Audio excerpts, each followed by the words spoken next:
Bonsoir Alexis Poulain, nous sommes aujourd'hui à Lourmarin pour les universités d'Oser la France. Alors, vous êtes cofondateur, entre autres, du Monde de Bonheur, le média Le Monde de Bonheur, et vous êtes également éditorialiste cinglant et avéré sur plusieurs plateaux, notamment nos confrères de Russia Today, CNews et autres, Sud Radio également. Déjà, première question, pourquoi vous êtes venu ici? Vous avez répondu à l'appel de Julien Aubert pour participer à une table ronde.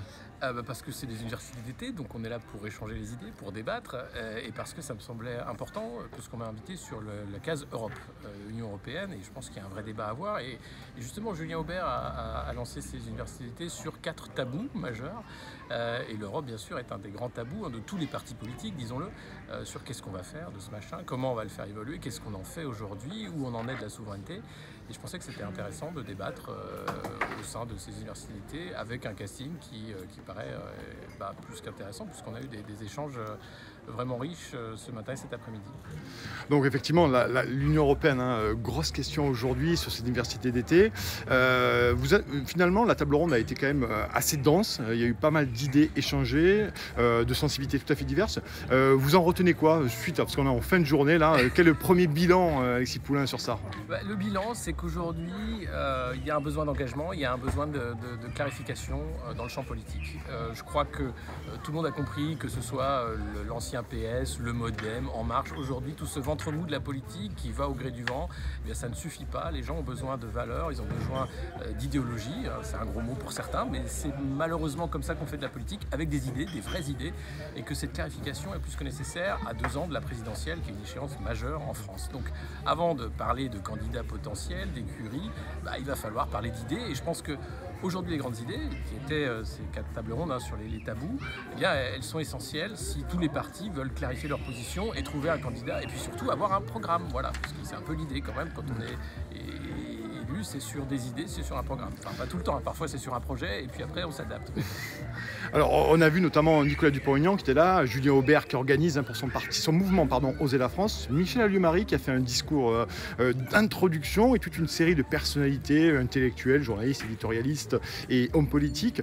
Vous y croyez, vous, Alexis Poulain, finalement, peut-être un rassemblement pour 2022, un clan de souverainistes? On a entendu peut-être un rassemblement à droite, à gauche, chez les centristes, de souverainistes pour porter une candidature commune. Qu'on le veuille ou non, la cassure politique aujourd'hui a totalement changé. Oui, le souverainisme est un des grands thèmes, une des grandes cassures, et ça depuis 2005 en fait, depuis le traité de Maastricht. Donc on ne peut pas faire sans. Aujourd'hui, la clarification doit se faire sur cet axe-là. C'est un des axes, bien sûr, mais d'autres axes, évidemment, sur la fiscalité, sur qu'est-ce qu'on entend par souveraineté, parce que c'est bien beau de parler de souverainisme, mais qu'est-ce que c'est que la souveraineté populaire, sur finalement la démocratie, la nouvelle démocratie qui a été tant demandée par les Gilets jaunes, le RIC et autres. Comment on réinvente la République? Alors, Emmanuel Macron a donné son anniversaire hier sur les 150 ans, mais c'est quand même bien avant ça, la République, et c'est une République en fait qui a des valeurs. Et quelles sont ces valeurs aujourd'hui? Qu'est-ce qu'on veut défendre? Eh bien, c'est dès maintenant qu'il faut en parler. Alors, je ne sais pas s'il y aura des rassemblements, mais je pense que le débat d'idées aujourd'hui est nécessaire, et autant le faire en amont avant que les écuries politiques se mettent en ordre de bataille. Alors, quel peut être le rôle aussi, il y a une question, parce que vous êtes cofondateur du Monde moderne, quel peut être le rôle des médias indépendants aussi dans le pluralisme des voix, dans le fait de porter des voix discordantes aujourd'hui? Alexis Poulain, vous qui êtes habitué des médias. Aujourd'hui, il y a... le paysage médiatique est vraiment divers. On a les médias mainstream qui sont plus ou moins écoutés, regardés et lus, avec toujours ce désamour de la télé, de la presse écrite. C'est la radio qui s'en sort le mieux. Et on a le sentiment que beaucoup de citoyens cherchent l'info ailleurs. Ont compris que finalement, il y avait une parole officielle qui était un peu tout le temps la même, que l'ORTF était de retour, et que c'était difficile d'entendre des voix dissonantes, c'était difficile d'entendre des vrais débats, des débats d'idées, parce que finalement on avait l'écume des jours, le débat sécuritaire sur CNews, toujours à peu près les mêmes débats.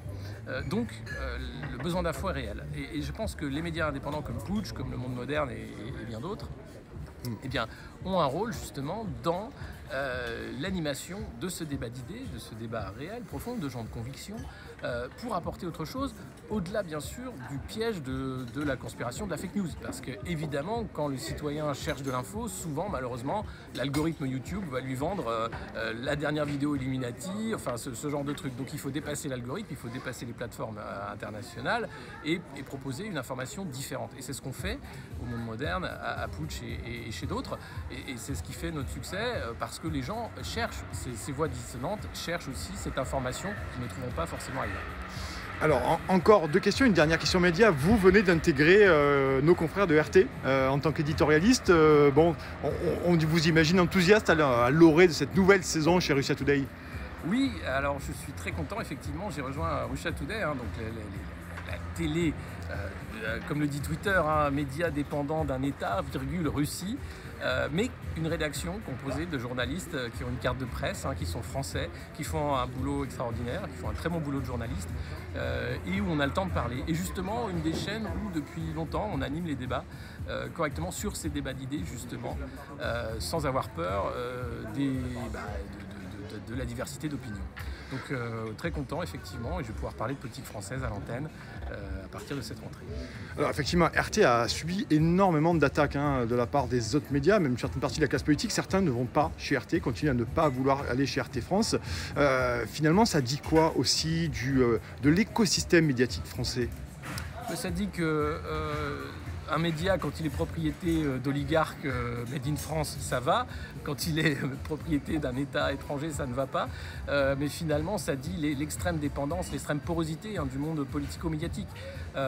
Aujourd'hui, on sait bien qu'il y a des choses qu'on ne peut pas dire sur certaines antennes. Alors oui, non, en fait, il y a une vraie liberté de parole. Ça dépend. Souvent, déjà, je me suis retrouvé seul sur des plateaux à défendre une opinion bien isolée par rapport à des éditorialistes qui sont tout à fait d'un autre bord. Il faut saluer le travail aussi de Sud Radio sur la diversité des voix, et qui est capable aussi d'inviter sur un spectre très large. Donc ce petit monde médiatique des Lagardère, des Bernard Arnault, citons-les, tient à pas grand-chose, parce que finalement, c'est du média de cours, ça c'est pas neuf, mais il y a toujours eu la presse de cours. Aujourd'hui, elle est un peu trop voyante, et les gens cherchent une presse d'opinion et une presse aussi d'information, de débat. C'est ce qu'on essaie de faire ailleurs. Bon, la dernière question Putsch, comment vous voyez le 12 septembre et après? On sait que le 12 septembre, c'est un grand rassemblement, du moins annoncé, Gilets jaunes et citoyens en colère. Vous le voyez comment, cette rentrée, Alexis Poulain? Est-ce que le mouvement des Gilets jaunes peut reprendre vraiment beaucoup d'ampleur dès samedi prochain, puisque nous sommes aujourd'hui le 5 septembre? Alors, le mouvement des Gilets jaunes, déjà, il s'est jamais éteint. Il y a toujours eu, justement, ce débat d'idées, les assemblées des assemblées, un programme qui se construit, des gens qui se rencontrent, une organisation nationale. Le 12, c'est un appel pour revenir dans la rue. Le problème, c'est que la rue, on a vu la violence de la répression d'État qui a été mise en place, donc à voir si les gens vont avoir cette envie de retourner dans la rue, sachant que la rentrée commence, les plans sociaux ne sont pas encore tous annoncés. Je pense que c'est en novembre, décembre et janvier qu'on va se rendre compte de l'ampleur du désastre, du confinement et de la crise économique dans laquelle nous sommes englués. Donc c'est une rentrée sociale en ordre dispersé, puisque les syndicats n'appellent pas à être là le 12, comme d'habitude. Donc il va peut-être falloir un moment commencer à faire les ponts qui n'ont pas été faits lors des premiers mouvements sociaux, et comprendre qu'on ne peut pas continuer comme ça, tout simplement.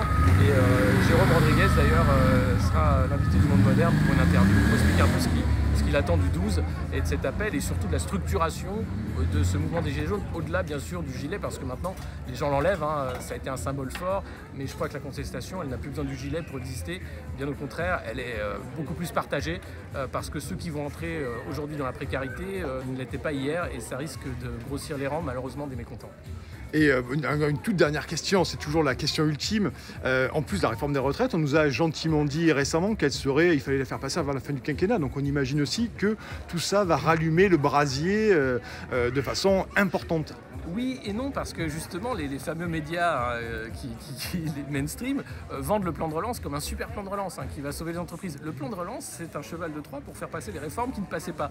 Parce que derrière, l'aide européenne est soumise à des réformes structurelles, dont les retraites. retraite, dont le temps de travail, par exemple. Enfin, on va avoir une régression sociale sans précédent sous prétexte de plan de relance. Alors que les gens ne veulent pas en parler comme ça, eh bien ça marche, puisque au JT de 20h, on n'en parlera pas comme ça, sur les plateaux des chaînes d'infos, on n'en parlera pas comme ça, mais la réalité est que ce plan de relance est un plan de casse sociale et de sauvetage en fait du capitalisme financier, de la bulle financière qui est à bout. Voilà. Donc si les gens ne sont pas dans la rue, si les gens ne comprennent pas qu'ils vont se faire manger tout cru, c'est pas faute d'avoir expliqué.